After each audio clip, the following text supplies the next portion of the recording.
Daily Words of God. On the second day, God's authority arranges the waters and makes a firmament, and a space for the most basic human survival appears. And God said, "Let there be a firmament in the middle of the waters, and let it divide the waters from the waters." And God made the firmament and divided the waters which were under the firmament from the waters which were above the firmament. And it was so.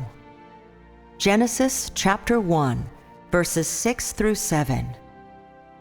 What changes occurred after God said, "Let there be a firmament in the middle of the waters, and let it divide the waters from the waters"? In the scriptures it says, "And God made the firmament, and divided the waters which were under the firmament from the waters which were above the firmament." What was the result after God had spoken and done this? The answer lies in the last part of the passage. And it was so. These two short sentences record a magnificent event and describe a wonderful scene, the tremendous undertaking in which God governed the waters and created a space in which man could exist. In this picture, the waters and the firmament appear before the eyes of God in an instant, and they are divided by the authority of God's words and separated into an above and below in the manner appointed by God. Which is to say, the firmament created by God not only covered the waters below, but also supported the waters above. In this, man cannot help but stare, dumbfounded, and gasp in admiration at the splendor of the scene in which the Creator transferred the waters and commanded the waters and created the firmament, and at the might of his authority. Through the words of God and the power of God and the authority of God, God achieved another great feat. Is this not the might of the Creator's authority? Let us use the scriptures to explain the deeds of God. God spoke his words, and because of these words of God, there was a firmament in the middle of the waters. At the same time, a tremendous change occurred in this space because of these words of God. And it was not change in an ordinary sense, but a kind of substitution in which nothing became something. It was born of the thoughts of the Creator and became something from nothing because of the words spoken by the Creator. And furthermore, from this point onward, it would exist and stand fast for the sake of the Creator, and would shift, change, and renew in accordance with the thoughts of the Creator.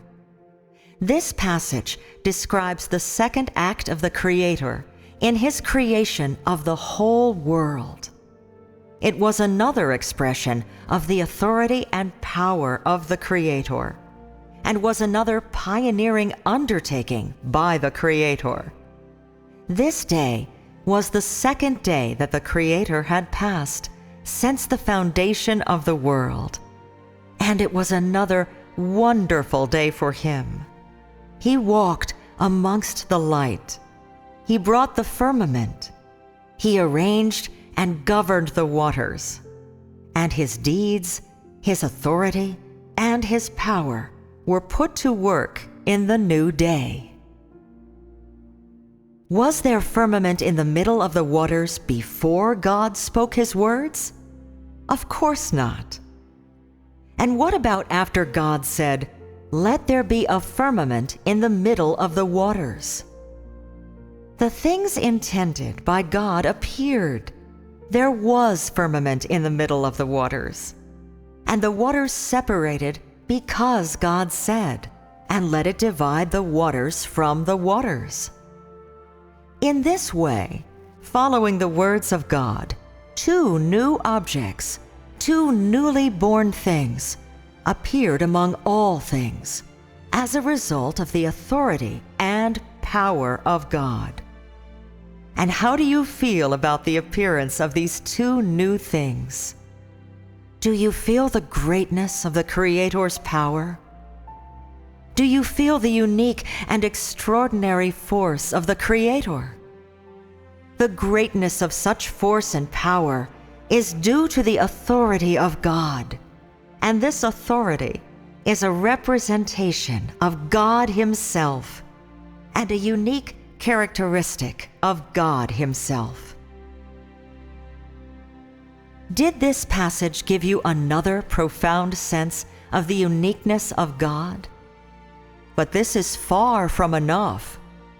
The authority and power of the Creator go far beyond this.